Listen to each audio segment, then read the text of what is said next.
Hello and welcome to the Gnome Stew GM's Guide to the iPad, brought to you in Gnomovision, an industry first. Well, first we have the iPad. I looked at doing a simulator version, but then no one would believe me that the device is really this kind of fast. So the basic device, as you can see, is all touch interactive. If you use an iPod Touch or an iPhone, it's very familiar. Specifically in this case, we have a landscape orientation, and then there is a portrait mode. Pretty unsurprising stuff. I'm not going to cover a lot of the details that you'd find in a traditional review. This is going to be fairly gaming related, so we're going to touch on ebooks, PDFs, things like that. So out the gate, it's all icon based. You can customize it, and there is an iBook application that runs on the iPad. And this is the iBook library. Now I have side-loaded in a book, an EPUB book into it, Cushell. And this is pretty much what it looks like. It's the video display doesn't do it a lot of justice. It's very crisp and clear. You flip to turn the pages just like a book, and then if you hold it down, you will see the page animation. So it's kind of a virtual page, if you will. Now you can also search the books interactively, and you can also adjust the text size as well. Now, originally I was going to have a side-by-side comparison with my Nook, but to be honest, the video quality is so poor because of my lighting conditions that the Nook looked really bad. So suffice it to say, I prefer it to the Nook. The backlighting makes it actually easier for me to read, although if you are really liking e-ink, that might be a better solution for you. The refresh is much faster on the iPad, obviously.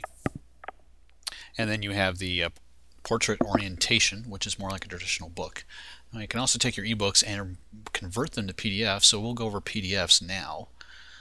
Pretty much the best PDF reader I found is 99 cents is Goodreader. It came out on day of launch, and it's a really nice interface for managing.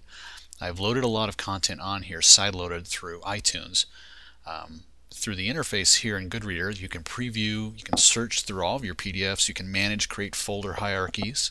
You can also download them directly off the web, or you can connect to a variety of server connections to get to content. And this could be more convenient than necessarily sideloading. So you can actually download content from your iPad without having to go to a computer. So it supports Dropbox and Google Docs, for example. So if you already have content sitting out there, you can get to it fairly painlessly through Goodreader. And so, for example, there's a whole bunch of Google content sitting out there for my group that I could get into. For our purposes here, though, we're going to try a PDF, show what those features look like. So we've had a issue of Dungeon here from D&D Insider, and it pops on up. This is it's about a 100-page PDF, so you're going to see an example here of how it flows. Controls at the bottom. You can also pinch and zoom, just like on an iPhone if you're used to that. And you can also zoom in. The nice thing about PDFs is that nothing is pre-rendered. Well, aside from graphics, the text is not pre-rendered, so as you zoom in and out, it re-renders text, making it very easy to reflow and read. And plus, PDF preserves all the formatting as well, which is a great benefit. Tapping brings up or makes go away the controls. You can also turn off lateral scrolling so that you can more easily navigate through the PDF. Over on the left, we've got a scrub bar that we'll use here, and this is one way you can quickly get through content. So for example, if we want to go to page 27 because we want to see the Winter of the Witch adventure, we can just slide our little finger there and boop, there we go. And then make it go away, the menu. And so you can scroll through the adventure. Again, the video quality of my camera is really not doing it justice. It's very fast, very fluid, and it looks great. The iPad uses an IPS screen, which has great color reproduction. Looks better than your standard LCD display. Now you can also navigate with bookmarks, but this one doesn't support it. So for those of you who are in the PDF making business, start putting bookmarks in. Now you can also convert the PDF into plain text. You can reflow it. I don't really know if this is a particularly useful feature, but there you go. So we'll back on out here, and then we'll take a look at some more PDFs. Now this is Eclipse Phase. This is a very large PDF. It's over 400 pages, and it is graphic intensive. So this is going to really put the iPad through its paces. I'll switch it here to portrait mode, a little better view.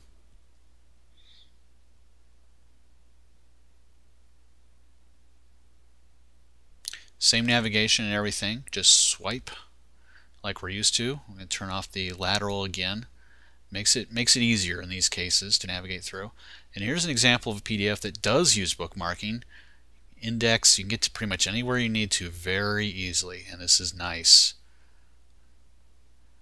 And as you can see, graphics intensive, pinch and zoom still works just fine. Flow through it. Double tap just brings up columns, and you can pull back out.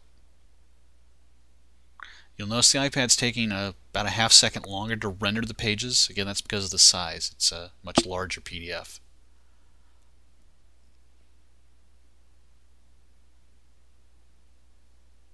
But in my mind, it's very close to a full real book experience.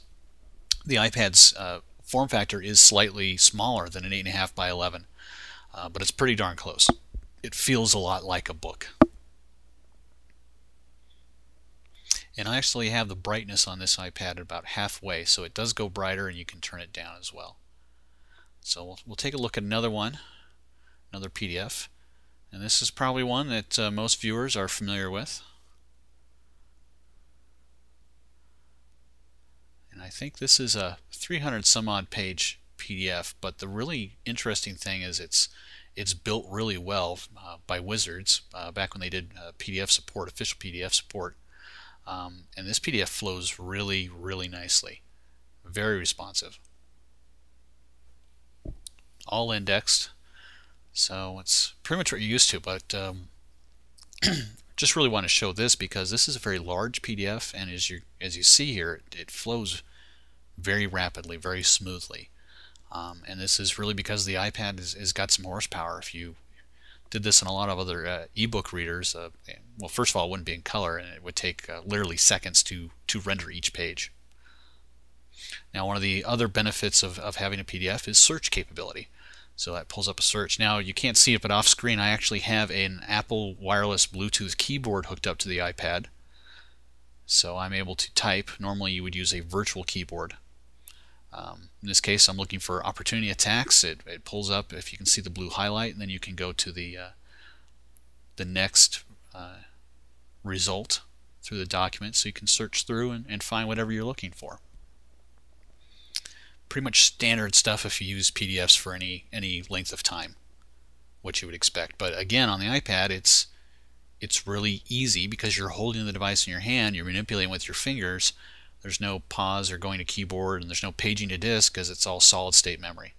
So here's a character sheet. This is from D&D Character Builder, and essentially what you do is you go to print and you print a PDF.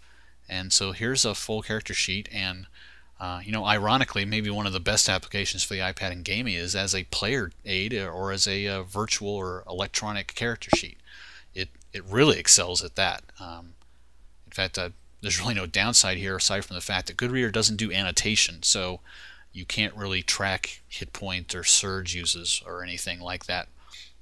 But hopefully there may be an upgrade coming to Goodreader where they'll include annotation. So we'll switch to landscape mode. Not quite as readable here, but if you do zoom in, you can get full width. And this is only a 4-pager, so it's pretty quick. Okay, Goodreader also handles images, so we're going to load a JPEG image of Toril, Forgotten Realms, or Faerun in particular. This is actually a fairly good-sized image, and it renders it pretty quickly. You'll notice a little lag, but not much. And then because it is graphic, there is a point where you'll zoom in and it'll just start to become a little pixelated. But this is very cool, and if you use any kind of mapping app, you could actually draw on that. I do a lot of handouts in my games, so here's one from a Stargate game that I ran a couple years ago. It's a commendation for a character, so you could pull that up and pass it around the table, or you can even set up the iPad as like a virtual or as a picture frame to display content in the middle of your game. Very cool. And last one I'm going to show here is I took my notes that I create my campaign in, I basically exported as PDF and then sideloaded it into the iPad. So this is how I would normally run a game. Is I have my my encounters written up on the left, and any stat blocks I just cut and paste content out of the associated books or the compendium online.